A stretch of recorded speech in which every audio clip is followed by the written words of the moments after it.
I still clearly hear his words echoing in my mind, "No one will believe you." The moment he said it, he smiled with the arrogance of someone who thought he was untouchable. But that night, during dinner with friends and family, I was ready to turn the tables. My hands were sweating as I grabbed the remote for the large screen in the living room. Behind my silence lay evidence that would make every word he said crumble. Laughter filled the room, everyone distracted by banal stories, unaware of what was about to happen. I observed every detail: his half-full wine glass, the glances exchanged between the guests, the insouciance etched on his face. He believed he was in control, as he always had been. The weight of the betrayal seemed solely mine, until that moment. I knew that in seconds, his facade of perfect husbandhood would crumble before everyone's eyes. I took a deep breath, trying to keep my tone steady, even though my heart was racing. Each click of the remote control felt like a step toward an abyss I couldn't avoid. But I didn't want to avoid it. I wanted him to experience firsthand what it was like to be exposed, ridiculed, discredited. The silence in the room would turn to shock. And what was to come, no one there would ever forget. I remember exactly how it all began, long before that night at dinner. In the beginning, our relationship seemed solid, built on years of togetherness, shared triumphs and defeats. People around us always commented on what a stable couple we were, setting an example. I believed it too, and this belief made me ignore signs that were there, discreet, almost invisible. It's amazing how love can blind us to the obvious. Our mornings were filled with small but important rituals: coffee together, a quick kiss before he left for work, the midday text asking if I needed anything from the grocery store. These routines created an illusion of security in me. I told myself that nothing could shake what we had built. But time shows how even the simplest habits can be used as a disguise. I still didn't understand the full extent of it. He was always so detail-oriented, the kind who remembered dates, little preferences of mine, like how I liked my coffee or the scent of a perfume. I found it charming, but now I realize it was part of the mask. It was as if he knew exactly how much he needed to give me to keep my trust intact. The false perfection was so convincing that I didn't consider betrayal. That was the greatest trick, making it seem unlikely. The first sign came almost imperceptibly. One day, while washing one of his shirts, I noticed a scent that wasn't mine. It was floral, sweet, completely different from my usual scent.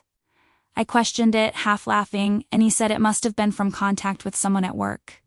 He spoke so naturally that, for a moment, I felt silly for suspecting.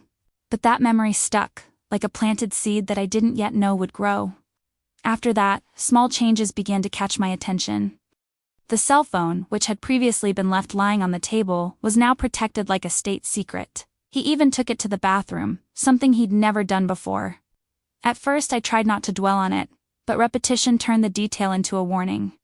Intuition, that rarely faltering inner voice, began to speak louder and louder. One night we were in bed, and I noticed his cell phone screen lighting up the room as he typed quickly, hiding the screen from me. When I asked who he was talking to, he replied irritably, "It's just work, you're exaggerating." That sentence was like a punch. For the first time, he made me feel guilty for questioning. It was then that I understood what they call gaslighting, when they make you believe you're wrong even when you're right. I tried to back away, convincing myself that maybe it really was my imagination. After all, after so many years, why would he risk everything? But deep down I already knew it wasn't just paranoia, something wasn't fitting. It was like putting together a puzzle where some pieces felt forced. And the more I looked, the more I noticed the flaws in his narrative. The lie no longer held the same firmness as before. The distance began to show in other forms. He no longer looked me in the eye when he spoke. His touch became quick, impersonal, as if it were merely an obligation. His excuses for arriving late to work became increasingly elaborate, but lacking substance. One moment it was a meeting, another moment, traffic, another moment, problems with a client. There were so many justifications that it ended up becoming a sign in itself. I remember one afternoon when he forgot his cell phone at home, something extremely rare back then. I couldn't resist the temptation to look, even though I knew it might hurt me. The conversations were almost all deleted, but their absence said so much more. Who deletes so much? Who needs to hide so much? The feeling of emptiness on that screen was more painful than if I had found direct evidence. It was a void that screamed. Even without concrete proof, I knew I was facing something bigger. His coldness grew, and the distance was evident. I tried to strike up a conversation, recapture moments, but he was always too tired, too busy, too distant. And it's in this space of absence that doubt grows, transforming into silent certainty. I no longer looked at him with the same eyes as before. I was always trying to decipher. I began to notice banal details. The smell of alcohol on nights he claimed to have just gone to work. The change in his laptop password. The new clothes he'd bought without telling me. The sum of these little things created a picture impossible to ignore. It was as if I were watching a movie, but unable to shout out the obvious scene unfolding. Real life has this cruelty. It doesn't offer subtitles. He began using strange expressions when he spoke to me, phrases that were never his. New words, terms of endearment that didn't fit our story. I noticed and felt a sharp pain, because I knew those words weren't mine, but inherited from someone else. It's in this detail that betrayal becomes unbearable, when you realize that parts of you are being taken away, without permission. Every day my mind oscillated between confrontation and observation. I wanted the truth, but I was afraid of it. The weight of admitting that everything was falling apart was enormous, because it wasn't just about him being with someone else. It was about recognizing that the life I had built, the certainties that sustained me, were about to crumble. And no one is ever prepared for that. I remember a friend commenting, "You're acting different, distant, preoccupied." I smiled and changed the subject, but deep down, I already carried the weight of the truth without even needing to confirm it. Anyone who's experienced this kind of situation knows, the body feels it before the mind accepts it. It's as if the heart knows in advance what the eyes hadn't yet seen. I was experiencing exactly that. He tried to compensate from time to time, bringing flowers, planning last-minute dinners, but even these gestures felt rehearsed, mechanical, soulless. I sensed guilt disguised as affection. It wasn't love, it was an attempt to cover his tracks. Each gesture made me feel even more deceived. I didn't want gifts. I wanted the truth. Around that time I began jotting down details in a hidden notebook. Message times, apologies given, clothes worn on normal days. It was my way of organizing chaos, of transforming pain into logic. With each note, my certainty grew. I knew that at some point I would need this information, even if I didn't know how to use it. It was in this process that I discovered the power of silent investigation. I didn't need scandals, explosive arguments. I needed patience and attentive eyes. I learned to observe how he reacted to simple questions, how he changed the subject, how he avoided my gaze. Small movements that, together, told a whole story. It was like assembling an invisible dossier. One night, as I hugged him, I noticed the strong scent of sweet perfume lingering on the collar of his shirt. A scent that wasn't mine. When I questioned him, he laughed and said, "You're really neurotic, huh?" That answer pierced me like a blade. Not only because of the lie, but because of the way he tried to ridicule my perception. This is the worst kind of betrayal, when, in addition to deceiving, they make you feel small for distrusting. I knew I could no longer trust words. I needed proof, something indisputable. I began scrutinizing apps, location records, even credit card statements. Small purchases in places that made no sense began to surface. Flowers, dinners, discreet gifts. He didn't notice, but each oversight of his was a piece I carefully guarded. And so, the story began to unfold before my eyes. It was no longer just intuition, it was evidence. His smile no longer deceived me. His gestures of affection no longer held water. I was seeing the truth unfold, and it was painful and liberating at the same time. I knew that when everything came to light, nothing would be the same. But I still couldn't imagine the magnitude of the impact that was to come. Dinner was still a long way off, but a silent flame was already growing inside me. I just didn't know that when I decided to press that button on the screen, I wouldn't just expose him. I'd expose years of lies that everyone believed were true love. I've always been a practical woman who believed more in actions than words. Perhaps that's why, when I began to notice the inconsistencies in his behavior, my mind sought to organize everything logically. I didn't want to live on assumptions. I needed to see the facts. That's how I began to piece together a timeline, almost without realizing it. Each detail I noted became a piece in this puzzle. I remember one Saturday when he said he had a last-minute commitment at work. Until then, I'd always accepted these excuses without batting an eye. But that day, I decided to pay closer attention. I noticed he'd come out wearing a new shirt, one I'd never seen before, and his hair was too neat for anything professional. That detail stuck in my memory like a pin. The return was also strange. He arrived later than usual, and when I asked if he'd eaten, he automatically replied, "Yes, I ate at the office." But the receipt I found in the trash, with 2 dishes from a charming restaurant, said otherwise. I kept the paper with me, folded, like a bitter trophy. It was the first concrete record I had that something was out of place. After that, I started paying more attention to his phone. It wasn't just about deleted messages, but also about the apps that appeared and disappeared out of nowhere. Once, I noticed he'd downloaded a hotel booking app. When I asked, he said he was researching our next vacation, but no reservations had ever been made in my name. This detail haunted me for nights. It was also during this period that his smartwatch became a clue. He didn't know it, but the records were saved and synchronized. One day, when I saw his heartbeat accelerate at unusual times, I realized it wasn't physical activity. He was somewhere, living another life, while I believed he was just in meetings. The technology he used to organize himself became my silent ally.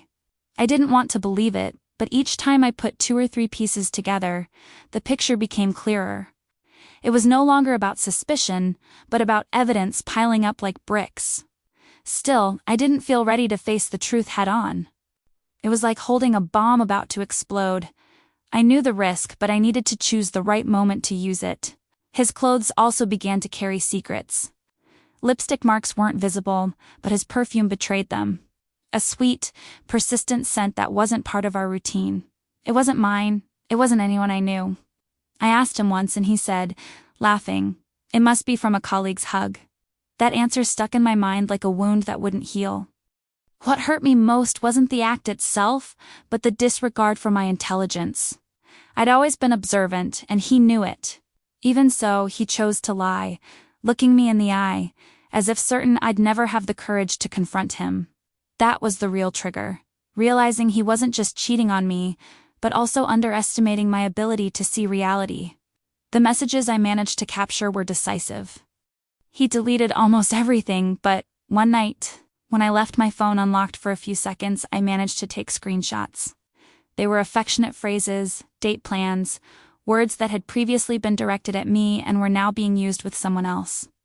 It hit me like a punch in the gut because it wasn't just physical betrayal, it was emotional. And even with these screenshots saved in a secret email, I still hesitated. I thought, should I really destroy everything? Wouldn't it be better to go on without knowing the details? But I soon remembered the mocking phrases, the way he made me sound crazy, and the anger returned. I knew I couldn't let it go unnoticed. I needed to prepare myself. The little lies became more obvious. He said he went to bed early but stayed online until late. When I asked, he said it was a colleague who needed help. The insistence with which he defended each excuse was the greatest proof of his guilt. Those who don't owe anything don't need to justify so much. This simple logic was what kept me going. Business trips also took on a new meaning. Before I didn't question it, even helping with packing. Now, each trip was a torment. And it was on one of these trips that I realized he wasn't where he said he was. Using the car's tracking app, I discovered he'd spent hours in a completely different area. This proof kept me awake for entire nights. I wanted to scream, expose, confront, but I decided it was better to save the venom for the right moment. So I continued my routine as if nothing was happening. He believed he was still in control, and that gave me the upper hand. The curious thing is that the more he distanced himself, the more I learned to remain calm. It was preparation for the final blow. Family members also began to notice changes. My mother-in-law commented that he was always on his cell phone, even at family gatherings. I covered it up, but it showed me it wasn't just my perception. Other people noticed too, even if they had no idea of the scale. The difference was that only I had the pieces that made up the complete picture. It was strange because Some days he'd try to act like he used to, bringing me flowers, cooking for me, trying to restore the atmosphere. But I no longer let myself be swayed. Each of these gestures seemed like a smokescreen to cover up the lie. I saw it all as part of a performance, a play he insisted on keeping on, but I'd already seen behind the scenes. The nights became the most difficult moments. I'd lie next to him, but I felt like there was a chasm between us. My body was present, my mind elsewhere. It was like sleeping with a stranger. I thought, how many women go through this without even realizing it? How many don't cancel themselves out, believing the problem is theirs? This reflection gave me even more strength. From that point on, every detail was memorized. I no longer lived just by his side. I studied him. I wrote down schedules, habits, excuses. It was as if I'd become an investigator in my own home. It hurt, but at the same time it gave me a strange sense of power. Because, while he lied, I was paving the way to bring him down. And the most striking thing was how calm he seemed. He was certain I wouldn't dare. This arrogance was his biggest mistake. He didn't know I already had proof, that I had already decided how and when to reveal it. The calm I displayed was the same calm that precedes a storm. He never imagined what was coming. Until one night, while he was sleeping, I received a notification on my own phone. It was a photo sent by mistake, intended for someone else. The image clearly showed him in a place he never mentioned. This was the final blow, the missing piece. I knew in that moment there was no going back. Everything would soon be revealed. The anger I felt that morning was unlike any before.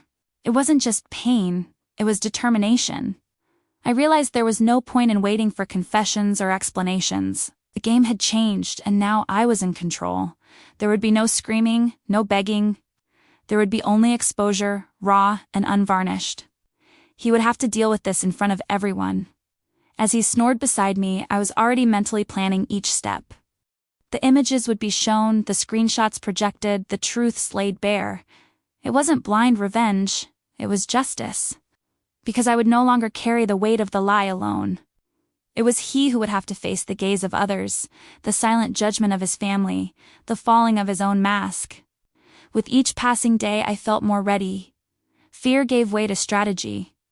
Insecurity turned to coldness. He didn't realize it, but I was no longer the same. I had pushed through the pain, turned tears into ammunition. He thought he was still manipulating, but in reality, I was the one running the show that was yet to begin. When he told me, with that arrogant tone, that I was making things up, I just smiled inside. He kept repeating, "No one will believe you." Little did he know I had already prepared an entire screen of evidence. This irony sustained me. With each lie he told, I thought about what it would be like to watch his face the truth. I knew the impact wouldn't just be on him. Everyone around us would be affected, friends, family, colleagues. Because the image he cultivated as a decent man would crumble in a matter of minutes. I would be seen not as the paranoid wife, but as the woman who endured in silence until he showed everyone who he really was. This was my fuel. And the longer I waited, the sharper the contrast became. I continued living as if nothing had changed, and I watched silently, planning. This feeling was powerful. I no longer needed to scream or beg. I had proof, I had the moment, I had control. The wait was painful but also delicious. Deep down I already felt that my life would never be the same. Because when the truth came out, I wouldn't have just exposed a traitor. I would have given up an entire life based on illusions. And this was the hardest part to accept. Freedom hurts before it brings peace. And even with all the pain, there was something inside me that vibrated. It was the knowledge that I would no longer be deceived. That he might even try to pull himself together, but nothing would erase the scene I was about to create. I didn't just want to prove myself right. I wanted to make a mark. I wanted to make it impossible for him to forget what was about to happen. That week, everything seemed to be going normally, but inside, I already carried a secret bigger than he could imagine. I watched his movements with an almost rehearsed calm, and every detail became a piece of my strategy. He smiled, called me love, and I responded with the serenity of someone who already had victory in hand. The game had changed, only he didn't know it yet. The nights were the quietest. He slept soundly, trusting in my loyalty, while I organized folders of evidence on the computer. Printouts, audio recordings, receipts, location records. I knew it wasn't enough to suspect. I had to show the indisputable. And each time I reviewed those files, the anger transformed into a cold, unstoppable force. At work, I maintained my composure. I didn't let anyone see my inner turmoil. I did my tasks, smiled in the hallways, but inside me, there was only a countdown. I no longer lived each day as before. I lived each minute as preparation. The moment to expose the truth was approaching, and I wanted to be ready to withstand any backlash. He still tried to maintain the routine as if nothing had changed. He brought chocolates, suggested movies, talked about vacation plans. I listened, but I no longer believed a single word. It was as if I were in front of an actor, repeating memorized lines in a play I was no longer a part of. The difference was that, this time, I had access to the original script. Sundays with my family were the greatest test of patience. Seeing him laughing, talking, making small talk, while I carried the burden of the farce, filled me with a mixture of disgust and compassion. Disgust that he believed he could fool everyone so easily. Compassion, knowing that soon this mask would fall, and no one would ever see him the same way again. I had already chosen the occasion. Dinner. It would be perfect. Close friends, family, people who knew our story. He would be relaxed, believing he was on safe ground. And it would be right there before the eyes that mattered most to him that I would drop the bombshell. This choice gave me a strange sense of poetic justice. As I set the table days before, I had already imagined myself in that moment. Saw the screen light up, the screenshots appear, the audio echo in the air. I imagined the shocked expressions, the silence that would follow. It wasn't just about unmasking the betrayal. It was about returning to him the same embarrassment he'd made me feel so many times when he'd told me I was exaggerating. He kept underestimating me. One night, noticing I was quiet, he said with a laugh, "You're acting strangely, but I know you can't live without me." That sentence was like gasoline on a fire. He had no idea that the woman sleeping beside him was no longer the same. I no longer depended on him for anything, not for validation, not for love. What I felt now was power. I even looked in the mirror some days and barely recognized myself. Not because I was broken, but because I had discovered a strength I hadn't known existed.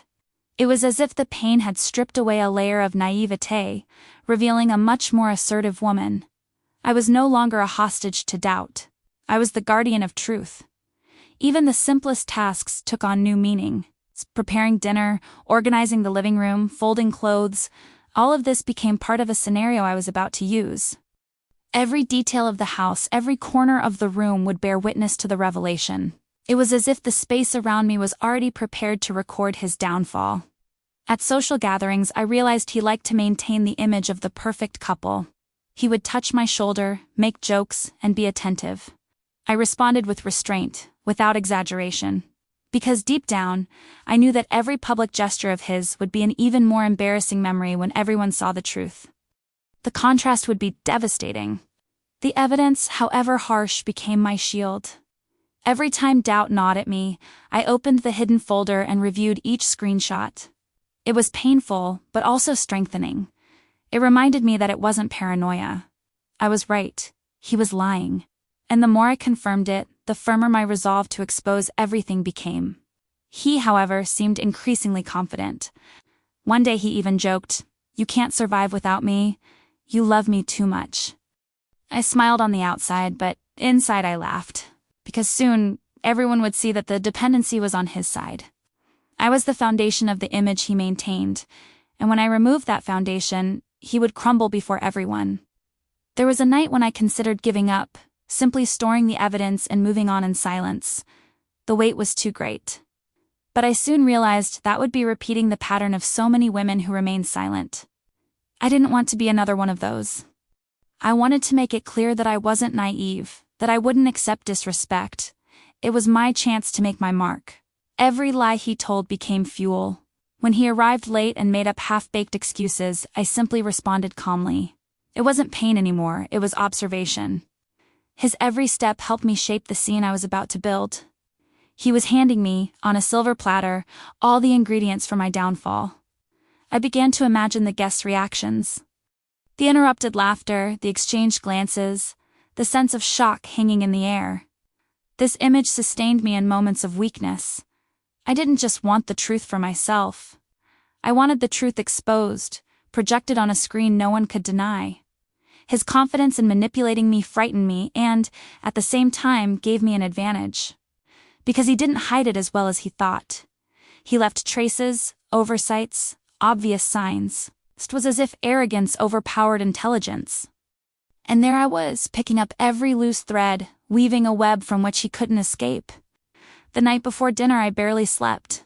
I spent hours reviewing each piece of evidence, testing the files, making sure nothing went wrong. It was my arsenal and I couldn't fail.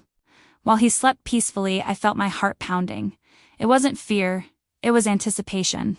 It was like standing on the edge of a cliff, about to jump. The day dawned with an unnerving normality. Coffee on the table, he was leaving for work, me tidying the house. But inside me, nothing was ordinary. Every movement was part of a silent preparation. I knew that that night, everything would change. And even if no one knew it yet, that would be the last morning of a life of pretense. The invitations were made, the room organized, the screen tested. I checked the cables, the connection, the file folder. No one could have imagined that, behind a simple dinner, there was a war about to erupt. And the strangest thing was that I was calmer than any other day, 'cause the truth gave me this serenity. He arrived home in high spirits, bringing wine and speaking loudly as if he were in control. I watched him smile, hug his guests as if he owned the scene. And for a moment I almost felt sorry for him, because there was no way he was prepared for what was about to happen. As we served the appetizers, I noticed how proud he was of the image he projected. He chatted with everyone, joked, and displayed his usual confidence, but I knew that within minutes, every word he said would be swallowed by embarrassment. The stage was set, and I had the script in hand. The moment that struck me most was when he, laughing, raised his glass and toasted eternal love. The guests laughed, toasted, and I just smiled. Because for me, that phrase no longer held any meaning. It was just another lie that would soon be revealed in color and sound, in front of everyone. With every step I took across the room, my heart raced. I grabbed the remote and felt the cold in my hands. It wasn't nervousness. It was the awareness of the importance of what was about to happen. I wouldn't just press a button. I would redefine our entire history, before the watchful eyes of those who had always believed in him. It was strange to think that, in seconds, everything I had carried in silence would become public. The weight would no longer be mine alone. It would be shared with everyone in the room. This idea liberated me. I was no longer alone in this struggle. The evidence would act as the voice I had so often lacked. And, looking at him sitting at the table, so comfortable, so sure of himself, I realized the irony. He had repeated so many times that no one would believe me. But the screen wouldn't lie. The messages, the audio, the evidence would speak for themselves. The truth, projected in giant format, couldn't be erased with an excuse. I knew the reactions would be strong. There would be shock, silence, perhaps even tears. But I was prepared for it. I had cried alone enough. Now, it was time to transform my pain into a spectacle of revelation. And every glance that turned his way would be my silent victory. As dinner wore on, I counted the seconds. There was no turning back. I had waited too long, suffered too much, remained silent for too long. It was time to show that behind the calm woman, there was a force he never imagined facing. And that force was about to swallow everything he had built. When I touched the remote, I felt as if I were releasing years of suffocation in a single gesture. It wasn't just proof, it was my liberation. It was the chance to show the world that I wasn't foolish, that I had never been blind. I was simply waiting for the right moment to show that the truth, no matter how painful, always finds a way to emerge. The silence that filled the room was immediate, almost suffocating. The first image appeared on the screen, an exchange of messages that left no room for doubt. I saw the guests' eyes widen, some looking away embarrassed, others fixed on me, trying to understand what was happening. He, however, remained motionless, as if the ground had dropped from beneath his feet.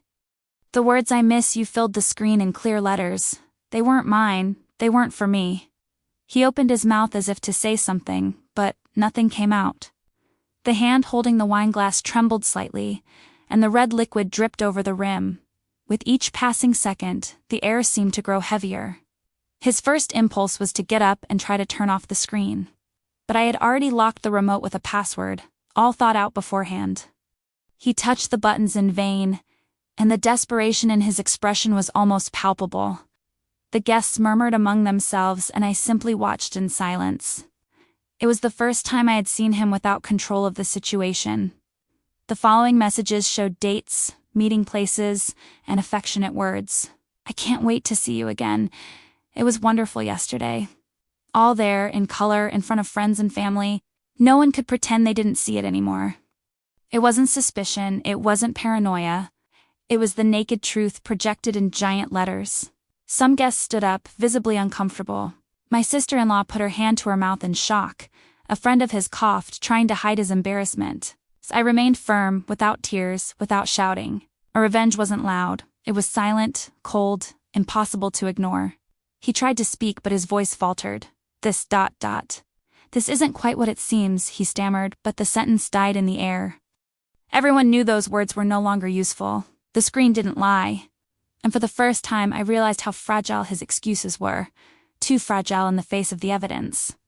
My calm seemed even more disconcerting. While he struggled with empty excuses, I remained seated, watching. It was like watching a seemingly unshakable building collapse. Everything crumbled before everyone's eyes, and I didn't have to move a muscle. The weight of the truth did the work for me. The screenshots advanced automatically, like a timeline of betrayals, dates, times, intimate phrases. Each page was a stab, but it was also liberating, because I was no longer carrying that weight alone. Now everyone knew, everyone saw, and he had nowhere left to run. One of his closest friends murmured, "I can't believe it, ... but then added, "Actually, it all makes sense now." That was exactly it. The small inconsistencies everyone had noticed but ignored were now explained. And seeing this confirmation in the other's eyes reassured me that I had done the right thing. He tried, for the last time, to place the blame on me. "She's manipulating all of this. She wants to destroy me," but no one believed him. His tone was desperate, not convinced. And in that moment I realized the irony. He who had always said no one would believe me was now the only one disbelieved. The room felt smaller, suffocating. The sound of the notifications I had left on the audio devices echoed through the space. Laughter, voices, sounds of encounters that were never mine. It was impossible to deny. I just crossed my arms, watching as every face turned to him in judgment. My mother-in-law, who had always defended him, lowered her eyes. My brother-in-law left the room silently. His friends, once so close, avoided looking at him. His isolation was instantaneous, as if he had become invisible. Only, in that moment, invisible was exactly what he wanted to be. I took a deep breath, feeling a calm I hadn't experienced in a long time. It wasn't joy, it wasn't immediate relief. It was justice. Finally, the pieces fell into place before everyone, and I no longer needed to explain anything. The evidence spoke for me. He approached me, almost pleading in a low voice. "Please don't do this, we can solve this." I just stared at him without answering, because there was nothing left to solve. He himself had destroyed everything, and now it was too late. His plea seemed so small compared to the damage. The guests, one by one, fell silent. No one dared interrupt. Everyone understood they were facing something bigger than a simple marital disagreement. It was the collapse of a lie that had been sustained for years. And each of them knew they would never forget that night. As he tried to justify himself, the screen continued to show more evidence. Hotel reservations, credit card statements, ride-hailing confirmations. Everything connected, everything verified. There was no way to escape. Every excuse was immediately refuted by the next slide. The tension grew. Some eyes turned to me as if asking, "What now?" But I didn't need to say anything. My silence was the answer. I had already done enough just by showing him. His judgment was happening in real time, without the need for a single word from me. He tried to leave the room, but the guests themselves stopped him. "No, stay. Need to hear this," a friend of his said. It was striking to see how, in a matter of minutes, the roles had reversed. The man who always had the last word was now forced to listen. Inside, I relived every moment he made me doubt myself. Every time he told me I was exaggerating. every time he laughed at my intuition. And now he was forced to face the power of that intuition, proven before everyone. It was a feeling of silent but devastating victory. Dinner, which should have been a social gathering, became a courtroom. The table, once laden with dishes, was now merely a scene of judgment. And he, who had always believed himself in control, was the defendant. Every look, every sigh, every heavy silence was a sentence. I stood my ground. I didn't cry, I didn't scream. Because the pain had been felt before in silence in the darkness of the room, in the wee hours alone. What remained now was only confirmation. I was no longer in that phase of suffering. I had already gone through it. What remained was liberation. He sat, defeated, his face buried in his hands. And in that moment, I realized something even deeper. I no longer needed him for anything. Not to love, not to hate. He no longer had any power over me. He was just a man exposed, lost in the face of his own lie. People began to whisper. Some murmured how awful, others said, "She's too strong." I listened, but I no longer cared about their opinions. What mattered was that I had freed myself, and that feeling was priceless. I turned off the screen, leaving only silence as my soundtrack. I looked around and saw faces still in shock, but it wasn't for me. It was for him. 'Cause before everyone's eyes, it became clear who the real imposter in this relationship was. I no longer needed to prove anything.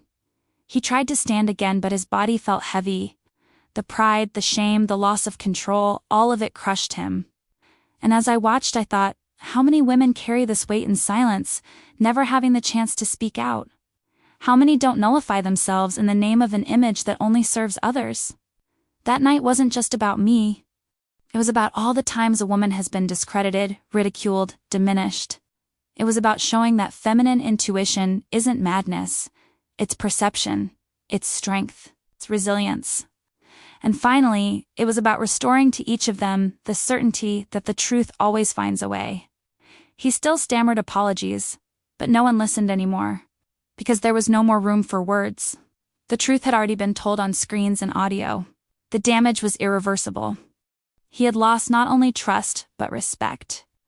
And that, for someone like him, was the hardest blow. The pain I carried transformed in that instant into a kind of freedom I had never felt. It wasn't complete happiness, but it was relief. It was like releasing a weight that had been crushing me for months.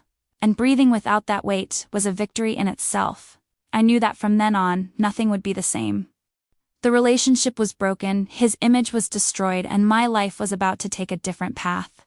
But in that moment, all that mattered was the feeling that I had finally turned the tables. And while everyone remained silent, I calmly stood up. There was no rush, no need for further proof. I had already said everything without saying a word, and deep down I knew that night would still bring consequences that would reach far beyond that room. And it was in that moment, as I watched the weight of the judgment fall upon him, that I realized the exposure wasn't the end. It was just the beginning of something much bigger, one that would change not only my life, but the way everyone would see him. The room still held that dense silence when I turned off the screen. There was no more laughter, no more glasses clinking and toasts. It was as if the air had become too heavy to breathe. I walked to the table with firm steps, feeling all the eyes weighing down on me. He, hunched in his chair, seemed smaller than I'd ever seen him. His hands were shaking and his breathing was rapid. I watched him silently, in no rush to speak. For the first time in years, he seemed vulnerable, stripped of all the arrogant confidence he'd used as a shield. There were no more excuses, no more ready-made phrases. Only emptiness remained. My children, who until then had been distracted in their room, came in, curious about the hubbub. The scene they saw was shocking even for them. Their father silent, his face drawn, and their mother standing tall, firm, without tears. I had dreaded that moment for a long time, but now I realized that hiding it would be far crueler. They deserved the truth. My daughter, the oldest, looked directly at me. It was as if she were saying without words, "I already knew." That pierced me. Because perhaps she, still young, had noticed signs that I myself had been slow to accept. And the thought that my children too had been invisible bystanders to this lie made me hurt even more. He tried to justify himself. "Children, it's not what you think." But his voice was hoarse, uncertain. The children, instead of listening, simply walked away. The respect he had cultivated for years was being ripped away before my eyes. Nothing could be more devastating to him than losing their admiration. With every minute, the masks slipped further. My mother-in-law, visibly embarrassed, tried to cover up the situation by asking everyone to forget what they saw. But no one forgets an image projected like that. It was impossible to erase. The evidence was etched in everyone's memory. What was seen could not be unseen. He stood up suddenly, knocking the chair to the floor. He tried to approach me, but I remained still. The gesture wasn't one of affection, it was one of desperation. He wanted to regain control, but control was no longer possible. The stairs around him acted like an invisible wall, keeping him away from me. I felt an unexpected strength course through me. I was no longer that woman who doubted her own intuition, who accepted flimsy excuses. I was the woman who had shown everyone who he truly was. This strength made me breathe deeply and keep my shoulders high. He could tremble. I couldn't. Conversations began in low, discreet tones. Friends whispered, family glanced at each other. His name, once synonymous with respect, now circulated in murmurs filled with disappointment. It was a social trial happening in real time, without the need for a courtroom. The sentence had already been handed down. He insisted on staring me down, looking for a way to turn the situation around. But there was no way. I wouldn't offer a platform for justification. I wouldn't scream, cry, or hit. Silence, accompanied by evidence, was the cruelest punishment, because it made it clear there was no way out. I sat back down at the table, raised my glass, and took a sip of wine. This simple, common gesture took on enormous symbolic weight. I was no longer trying to balance myself on the lie. I was savoring, for the first time, the feeling of being free. The bitter taste of the wine mingled with the taste of justice. He, on the other hand, couldn't compose himself. Sweat dripped down his forehead, his wrinkled shirt betrayed his nervousness. The man who prided himself on his impeccable posture now seemed undone. And seeing this in front of everyone was the perfect portrait of the downfall of someone who thought himself untouchable. A friend approached and put her hand on my shoulder. The gesture needed no words. It was solidarity. It was respect. I felt that in that moment, I was no longer alone. The shame he'd tried to heap upon me was transformed into support from all sides. I was surrounded, but by strength, not humiliation. Tried to leave the room once more, but one of the guests said firmly, "You must face this." The phrase echoed like a final sentence. He had no escape. Everyone expected a reaction, an explanation. But nothing he could say could erase the evidence. The lie had lost its power. I looked around and noticed how each face reflected something different. Shock, anger, compassion for me, contempt for him. This mixture of feelings created a heavy but necessary atmosphere. Because the truth has that weight. It's not light, but it is liberating. And finally, everyone was breathing the same reality I'd been carrying for months. He sat back down, defeated. The sound of the chair scraping against the floor was the perfect metaphor. A man dragged down by his own mistake. He was no longer the husband I knew. It was a stranger sitting before me, small, shrunken, helpless. And yet he kept trying to compose himself. My daughter asked, "Mom, is all this true?" I took a deep breath before answering, "Yes, daughter, it's true." And that simple confirmation was worth more than all the evidence I could muster. Because my children needed my honesty to understand that, even in the midst of pain, it's possible to choose dignity. He cried. For the first time in a long time, he truly cried. But it wasn't regret, it was fear. Fear of losing everything he'd built. Fear of losing his family, his respect, his image. And I watched with a mixture of compassion and coldness. Because, at that point, nothing could be saved. I got up and walked to the window. I looked out and felt the cold night air hit my face. It was like a cleansing, a purification. I no longer needed to carry anything hidden. The truth was out in the open, exposed, breathing with me. For the first time I felt whole. Behind me, the guests began to say their goodbyes. One by one, they left in silence, leaving only the sound of footsteps in the hallway. No one wanted to prolong the awkwardness. Everyone knew that night would be remembered for a long time as a turning point. He stood there, unsure of what to do. The man who had always had all the answers now had none. And this emptiness consumed him. I could see in his eyes the weight of loneliness, of sudden abandonment. He was no longer the center of attention. He was merely the center of shame. My daughter held my hand firmly. She said nothing, just held on. And that gesture gave me a strength I didn't know I still had. Because in the end, that was what mattered. Showing her that it was possible to resist, to face, to refuse to be diminished. That example was worth more than any revenge. He tried to approach one last time, saying in a low voice, "I can change, give me another chance." I just stared at him in silence, because the chance had been given countless times, and he'd chosen to squander them all. The weight of his choices had finally fallen on him, and there was no way to transfer it to me. The pain I'd felt for months was now beginning to transform into something different. It wasn't happiness, but it was liberation. I was no longer trapped in a life of lies. I could finally imagine a future without fear, without distrust, without empty explanations. And that idea warmed me inside.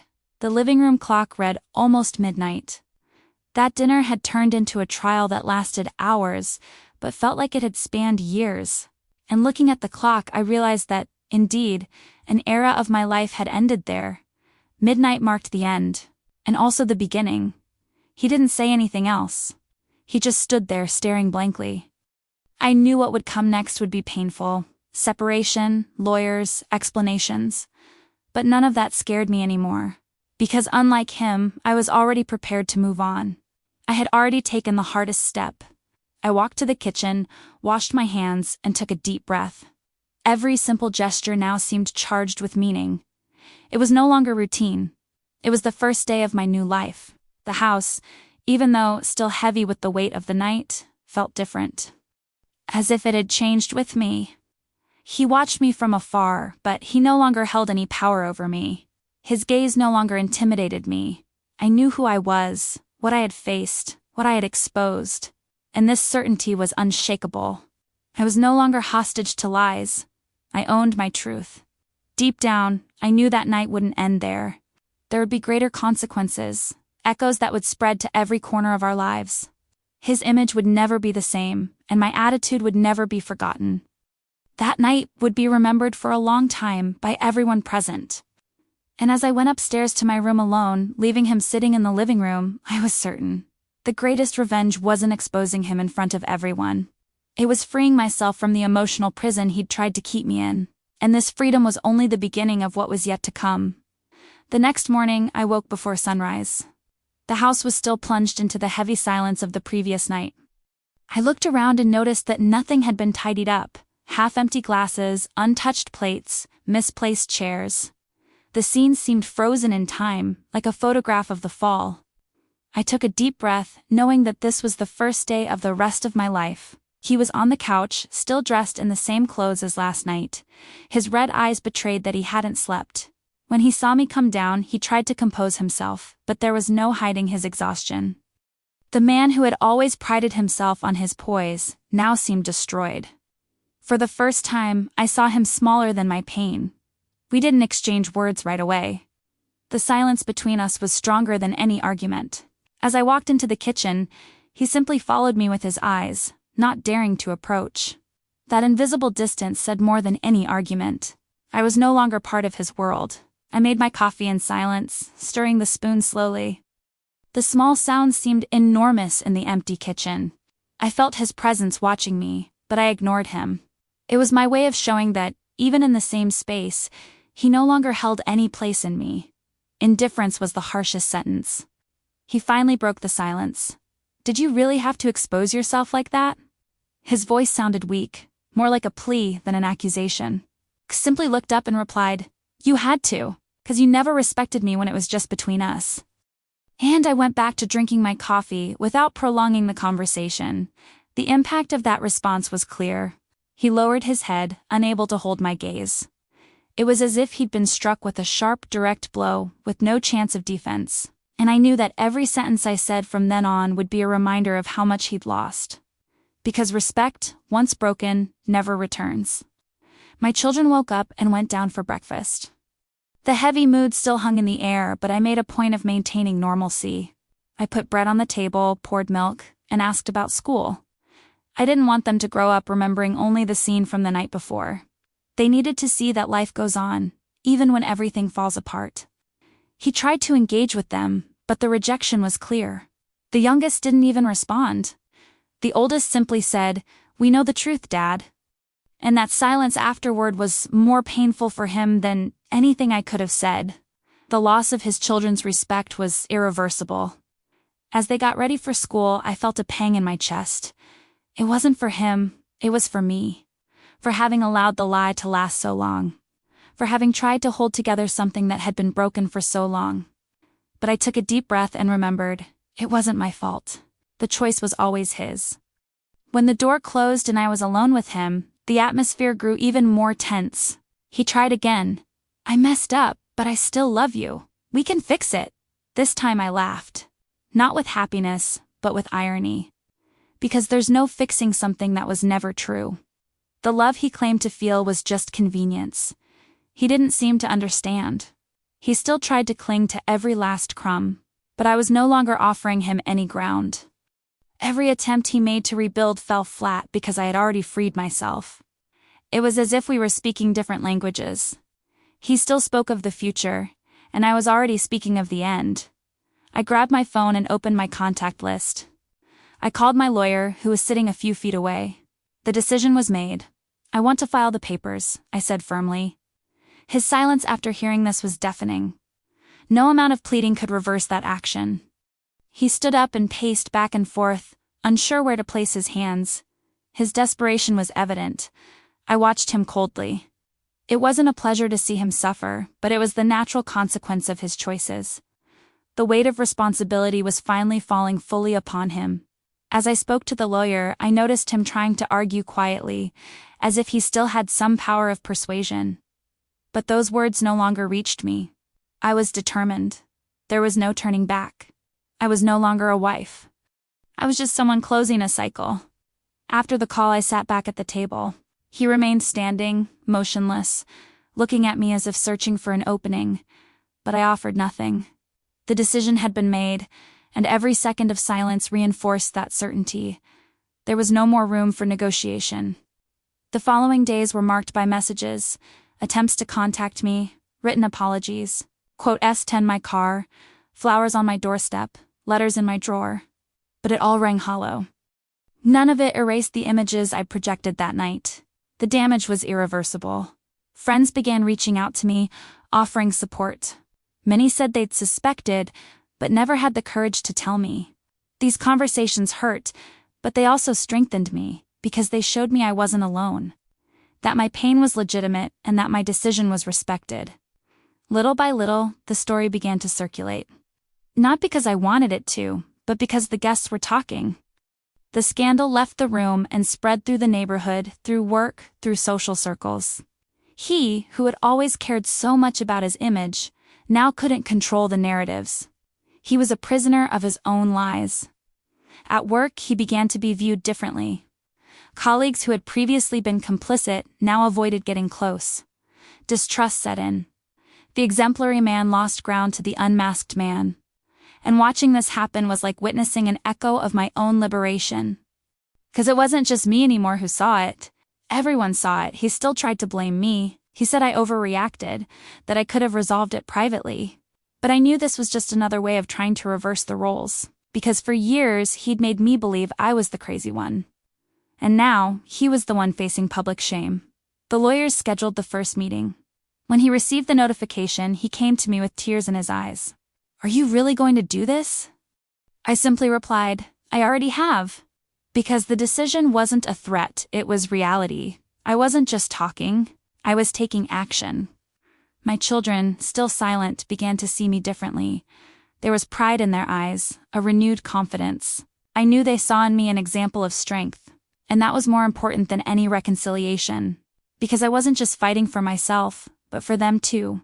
The nights became less heavy for me. I no longer cried alone in the dark. I slept with a clear conscience even amidst the chaos, because I was finally being honest with myself. The lie no longer held me back. I breathed differently. He, however, seemed increasingly lost. The man who thought himself indispensable now faced the reality that no one is irreplaceable. Not as a husband, not as a father, not as a man.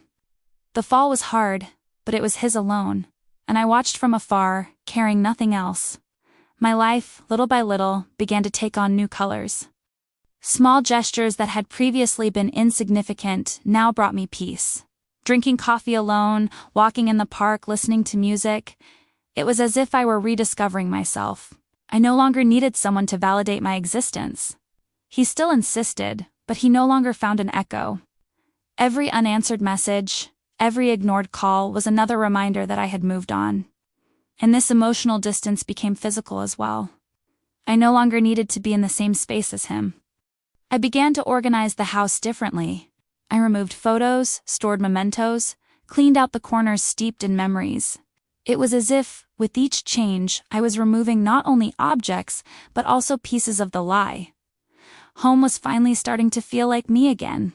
Conversations with my lawyer became more frequent, and with each meeting, I felt I was closer to completion. There was no going back. What I had projected in that room was not just an exhibition. It was the beginning of a new path. And that path was becoming increasingly clear. He realized this too late. And every desperate attempt to regain control felt pathetic. Because what he had destroyed wasn't just the marriage. It was the respect, the trust, the admiration. And none of that can be rebuilt. Once lost, it's gone forever. I looked at him for the last time that week and thought, "You always said no one would believe me. And now, you're the only one no one believes." The irony was cruel, but fair. It was the exact reflection of what he'd planted. But I still had no idea that, beyond the walls of our home, this story would take on even greater proportions, affecting people and places I never imagined would be reached. The following days were a whirlwind of reactions. Messages began arriving on my cell phone from people who were at the dinner and others who had only heard about it. The story spread quickly, without me having to say a word. He, who had always cared about appearances, now bore the weight of public exposure on his shoulders. I simply watched the echo of what I had provoked. At the market, some people glanced at me discreetly, as if to encourage me without saying anything. Others approached and whispered, "You were brave." These small demonstrations surprised me. I realized my attitude had gone beyond the personal sphere. I had touched something collective, something other women felt, but often didn't have the courage to reveal. Meanwhile, at his work, the pressure mounted. Colleagues who had previously respected him began treating him coldly. Meetings became uncomfortable. Glances were exchanged in silence. His image as an exemplary man dissolved like sand through fingers. And seeing this fall from grace outside the home showed me that the truth has no limits. It spreads, even when you don't ask for it. Inside the house, he walked through the rooms like a stranger. He avoided his children. He avoided me. Their trust was no longer there, and that weighed more heavily than any external judgment. The silence of his own children was the harshest condemnation. He felt firsthand what it means to lose the respect of those who truly matter. I, on the other hand, felt a growing strength. It wasn't pride in the exposure itself, but in the courage of not having kept quiet. Every time I looked in the mirror, I saw a different woman, firm, confident, capable of weathering the storm. But what I didn't know was that the storm wasn't over yet. It was just preparing to hit much more unexpected places. 'Cause sometimes the falling of a mask at home is just the first step toward revealing other lies hidden in even wider circles. That week, I received an unexpected call. It was from his office. The secretary, in a cautious tone, asked if I was aware of certain absences and suspicious movements he'd been making in recent months. For the first time, I realized that the betrayal hadn't been limited to his personal life. It was already beginning to spill over into his professional life, affecting his credibility. His downfall was unstoppable. A few days later, I discovered that coworkers had also found evidence that he was using company funds to fund meetings and gifts. Corporate cards, hotel reservations, unexcused travel expenses. The lie, which began in our home, was now turning into a scandal that could cost him his job. He hadn't just betrayed me, He had jeopardized everything he'd built. And as I watched everything unfold, I noticed something bigger brewing.